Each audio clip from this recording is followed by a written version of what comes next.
Aspired sacred activist. Sacred activist. What's this got to do with CSG, and does sacredness play a part in the way forward? Absolutely. Like I said earlier, that sacred activism is about holding a certain grace inside oneself, an undying faith that everything is indeed going to be okay. And it is, look, it's really important to not think that just meditating on something, which a lot of people I know in the community that I come from, they believe if we just think positively, and if we just do everything positively, and if we just meditate and pray, everything will be okay.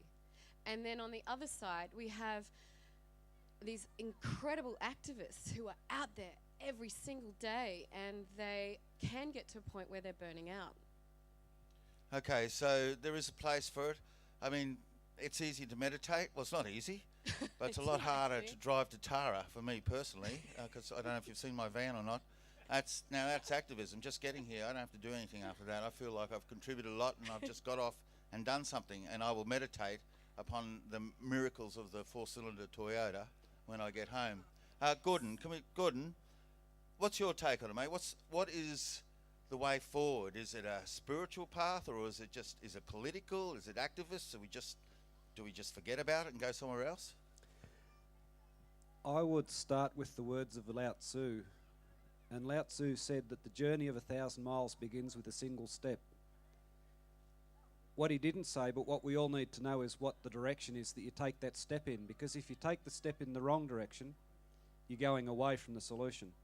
I would also say that that single step has to have to it elements that are spiritual. We all share the same life force. The steps also have to have a self-preservation element. We have to be egotistical enough to say that we're actually humans and we're important, and therefore we have to save ourselves and we have to save one another. It also has to have an economic element to it. The step has to be that we will no longer invest in companies that invest in rape and pillage. It also has to have a political element, and that is that we will no longer vote for people that are willing to take us down the path to rack and ruin. At the end of the day, though, the path forwards is definitely not to look backwards. The path forwards is to look to the sun, to look to the wind, to look to the tides, and to look to geothermal energy, and to look at biomass.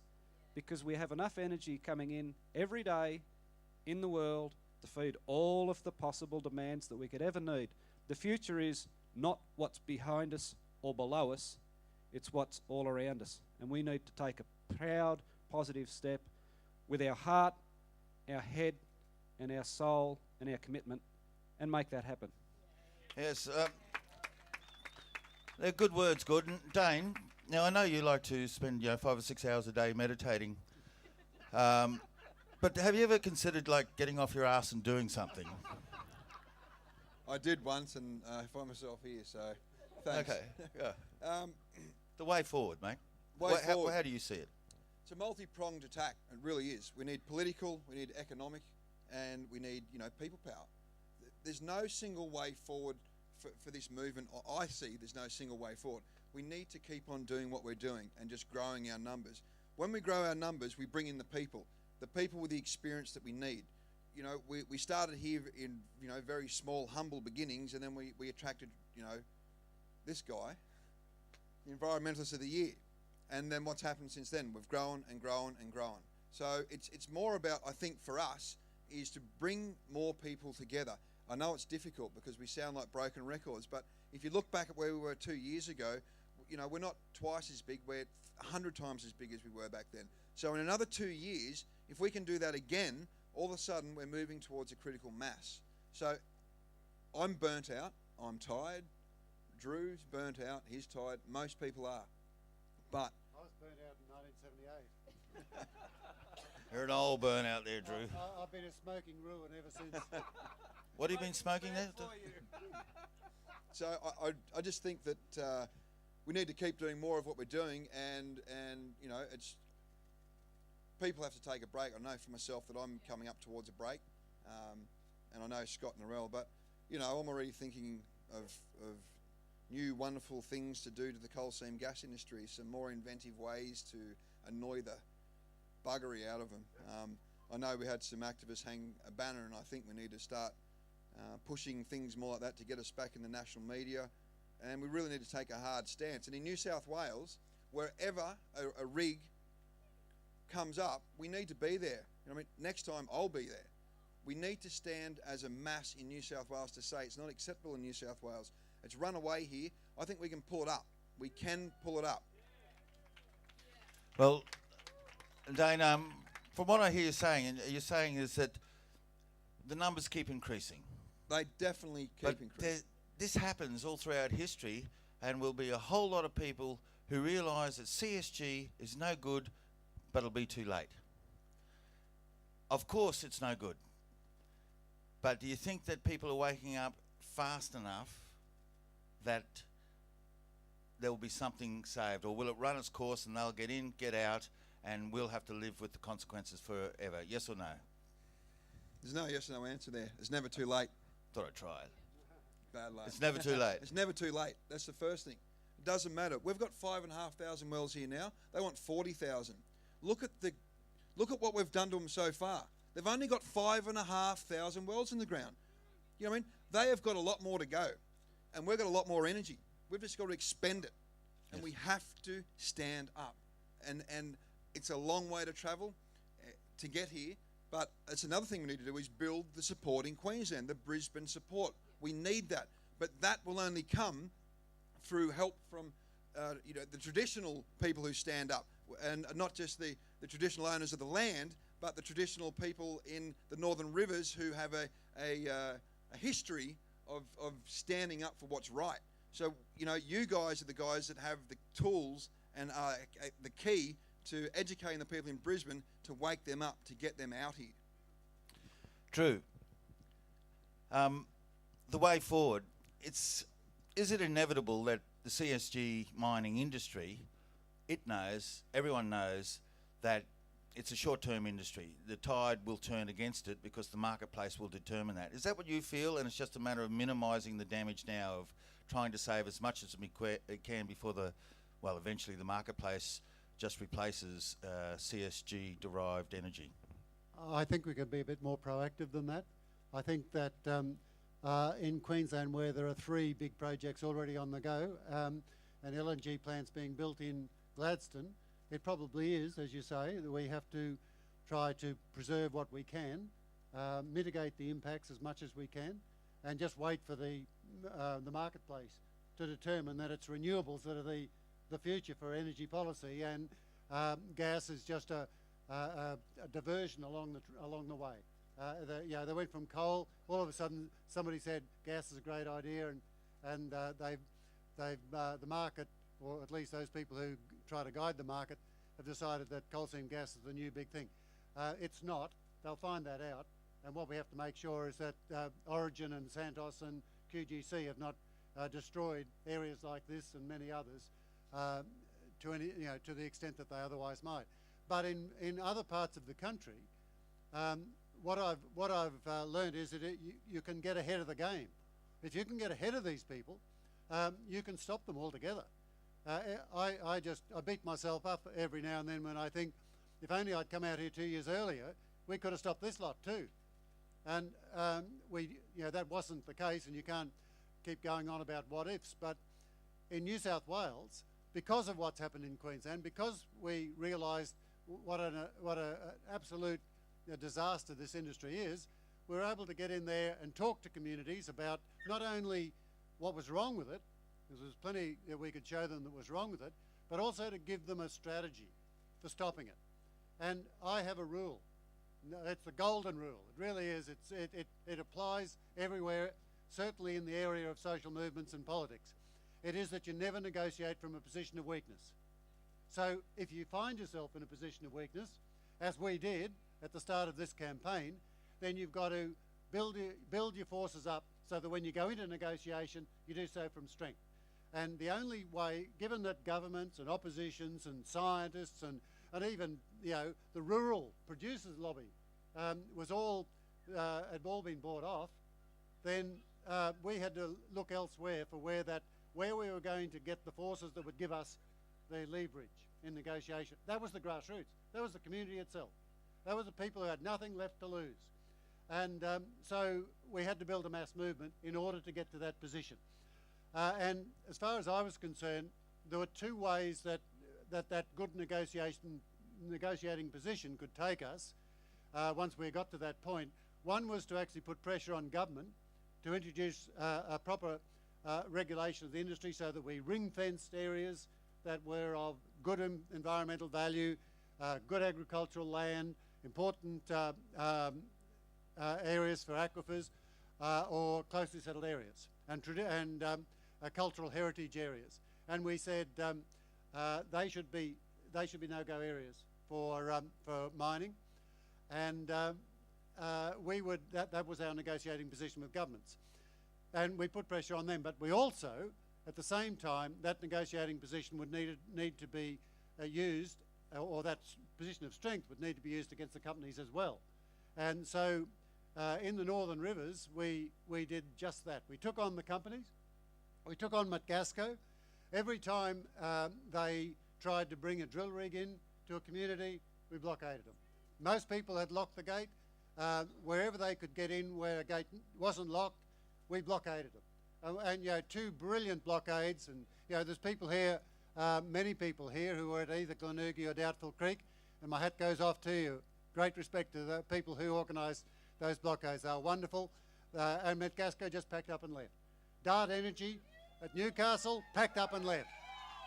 The Planet Gas out in the northwest, where Penny Blatchford had got 100% of every landowner, 100% support from every landowner in her Pell. They locked the gate. They wouldn't have them on. Planet Gas got up and left. Now, we just heard the day before yesterday that Apex Energy has been refused to permission by the, I can't remember what they call it, what do you call it, the PAC in New South Wales, the Planning Assessment Commission, to mine in the Sydney catchment area. And so that's another one that's gone due to public pressure. We've got two left. One's AGL, and the last stand will be at Gloucester. They've got to try and get on there. There'll be 1,000 people stopping them there. And Santos has already said that they can't get onto the Liverpool Plains because there's too much opposition there. They're going to try to go into the Pilliga, and they'll be met with, you know, with as many people as we can get down to the Pilliga. We'll stop them there too. So, and up here in Queensland, we're going to stop Arrow with the same sort of techniques. So either against the company, against the government, and then you use all the other methods that traditional groups do, the traditional environment movement has. You lobby politicians, you use divestment strategies with investment companies, you use social media, you do all of those sorts of things that widen the appeal of the movement, get the ideas out to the public, get the ideas to the decision makers and the policies to them, so that not only do we stop the companies, but we also have legal reform set in place for the future so this never happens again. Thank you, Drew. So it seems like, Drew, that you think the strategy is being employed now on the many fronts, from the people out there actually blockading, blocking on, the knitting nanas, all the non-violent methods, and we heard from Larissa today from the Greens and various groups. Gordon's involved in a group, political, working on the political side. These are all the right strategies to use together. Is this what you think? Yes, I do, and other people have said that, and that's absolutely correct. Can I just say there's one other thing that I think any big social movement does this, and you don't set out to achieve it, but along the way it happens, and that is that you actually change the culture, and you change the governance of the country even. You change the political culture, because a movement like this, which involves the creative energies of so many thousands of people, throws up incredible ideas, incredible new forms of culture. And I mean, I sat there just listening in wonder to Luke, as I always do when he sings. I mean, there's just such a what this social movement has done is to do what I first heard from Bob Brown 30 years ago when he started talking about human beings as being part of nature. I think we have to do what Indigenous people have always done in this movement. We have to do that, which is to get people to identify with the land. This land, we're part of it. It's part of us. Luke incorporates that into his singing. We'll see poets, we'll see novelists, we'll see writers of all sorts, we'll see theatre people doing all of those sorts of things which bring that, represent that feeling in all sorts of different ways, and that will make things like coal seam gas or coal mining be absolutely ridiculous in the 21st century. Thank you, Drew. Now, Doctor, you don't mind if I call you Doctor? The way forward. We've heard from these, the men over here, and Iris. Drew reckons, the ways that we're going are good. Daynes burnt out. Drew's burnt out. What's going to happen? What's the way forward, do you think? The way forward is Can we turn that on? And it works better that way. Okay. the way forward is a little of what everyone has said, but the way forward is success. I have no question of a doubt we are winning. We are going to win. What has happened here in New South Wales is reverberating around the globe. I take this issue internationally because I believe strongly that if we defeat the companies in one place, we must chase them to the next country. Otherwise, we're going to have these companies doing their damage in places like South America, in India, in Indonesia, where they're already setting up, where there just aren't the people. They don't have the ability to organise as we do. But I feel strongly that we are winning in New South Wales. I think Queensland, as Drew has said, is going to be a case of minimised damage. I think Western Australia, I think that will probably die before it ever gets off the ground, because when I hear companies talking about doing shale fracking in the middle of Western Australia, and I sort of wonder where they think the infrastructure or the water or any of those is going to come from. They're in dreamland. But the way I think we really will win is to hurt the companies as much as possible. And I heard earlier about being a little bit more gentle with our opponents, but having met some of the heads of these companies, I have no sympathy for their position. I believe they know what they're doing, they understand what they're doing, and they are just doing it out of sheer greed. And we will, as a group, as a people, as a country, we will defeat them. So I think that is the way forward. If you ask me where the science and the knowledge, that is what we really need to raise some money. Because, for example, in Tara, there should have been proper air monitoring after that appalling Queensland Health report came out, showing all the damage, showing what we knew was there, what we knew were going to be there in the air pollutants and the water pollutants. But what have we had? Absolutely dead silence. So we really do need now to take that to the next step and to show how bad the pollution from this industry is here. Because although the pollution is is sort of invisible, it really is what drives so many of the people, the knowledge that our water and our air and our children are being contaminated. So that's probably a very long-winded answer. Very nice, thank you. Jambi, what can we do? We're all beholden to groups, and governments rule our lives, corporations pay the bills, they make the decisions, and sometimes we feel unempowered. That's why it's liberating to do things, to come to events like this and to be at Lock the Gate and to whatever way that you can contribute. What can people here do to contribute to a positive outcome? Where do we go for the way forward?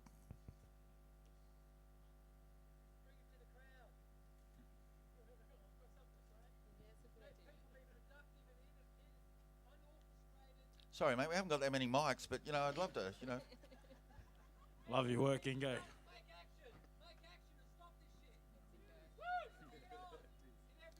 Now, really, excuse me, bring it on. Come on, dude.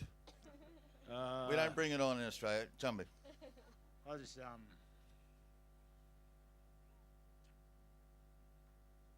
from what I understand of things like sovereignty, exactly how the government has formed turned Australia into a place where this is possible.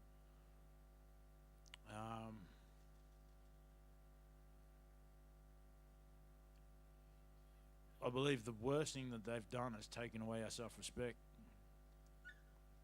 And because of that, it's taken away our ability to respect each other.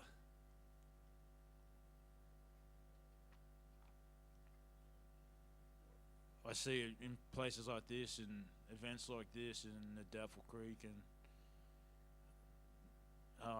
pretty much anywhere where people stand up. It's that camaraderie that we have.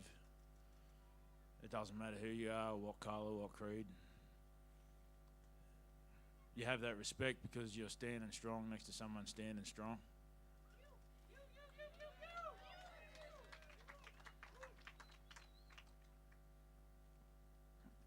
I believe the way forward is to breed that. Obviously, the government's going to give us plenty of opportunity to breed that, provide the ground for us, because that's exactly what they're doing here in the long run. They're giving us the opportunity to wake up, stand up, get stronger.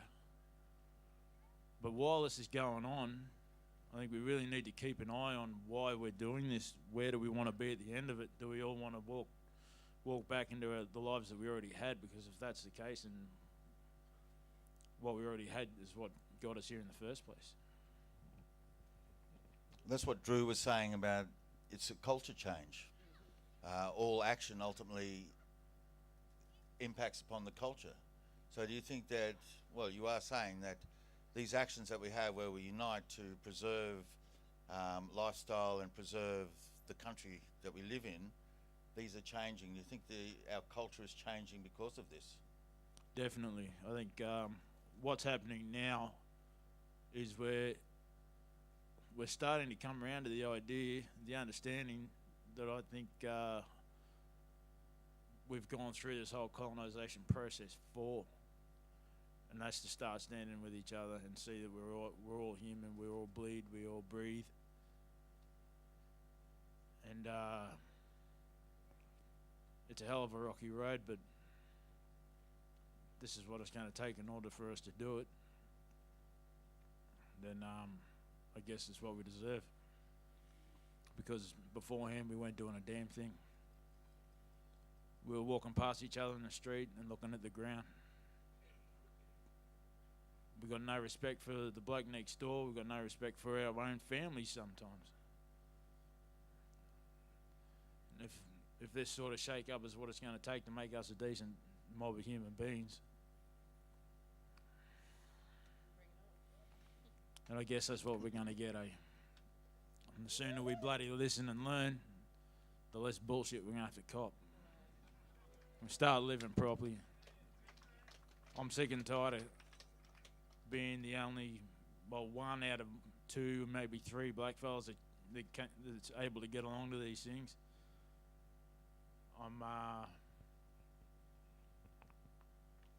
It does get me sometimes how our own mob can't see the support that's there in front of us. I know why that's there, and it's a trauma process that we're going to have to deal with. But like I said, that camaraderie breeds that bit of respect in ourselves and bit of respect in the man standing next to us, the woman standing next to us, the young child, the old woman. With that sort of respect, if we can carry that through our whole lives, then we're on something. That'll make us a decent bloody human race. Thank you, Jumby. So the way forward is the way that we're going, and I'm in admiration of all the people on this stage in their own ways have contributed so much, and all the people I see around here in the audience. And I love the idea of the cultural change, and that doesn't matter ultimately the outcome to a degree. Individual battles are lost and then the war is won. We don't know. It just matters that we're on the right side in the battle, and that puts us all immediately in Valhalla. I'd like you to thank all the panellists here and the dog. This is like Dogville. It is a rocky road to victory and a rocky road to Tara. Thank you, Drew, Dane, Gordon, Iris, Jumby, and Dr. Marion, and yourselves.